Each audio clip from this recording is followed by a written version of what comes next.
ជំរាបសួរបងប្អូនថ្ងៃនេះខ្ញុំមកធ្វើបបរខាគ្រប់គ្រឿងរបស់កូនទីដែរហើយថ្ងៃនេះខ្ញុំមានបន្លែខ្ញុំឆ្លាស់បន្លែល្ពៅហើយដាក់ដំឡូងជ្វានិងផ្កាកណាបសប៉ុន្តែស្ពៃខ្ញុំនៅប្រើដដែលណាស្ពៃខៀវហើយខ្ញុំប្រើពងមាន់មកក្របណាពងមាន់យើងអាចដាក់ទាំងអស់បានព្រោះកូនយើងមានអាយុ7ខែហើយក៏អាចញ៉ាំបានទាំងអស់ហើយខ្ញុំដាក់អង្ករដែរខ្ញុំដាក់អង្ករតែបន្តិចទេបងប្អូនអត់ច្រើនទេដោយសារក្នុងបបរយើងហ្នឹងយើងប្រើដលងជ្វាហើយដលងជ្វាគឺវាប្រភេទម្សៅដូចអង្ករអញ្ចឹងយើងដាក់លូចដាក់អង្ករបន្តិចបានហើយចូលខ្ញុំដាក់ល្ពៅចូលកាកាត់ណាតមកដាក់ស្ពៃ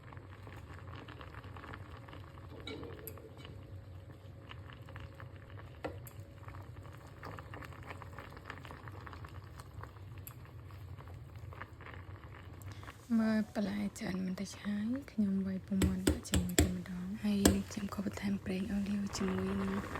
អទាំងដែរហើយបន្ទាប់មកយើងយកទៅកិនសាត់ទុកក្នុងទូទឹកកកទៅ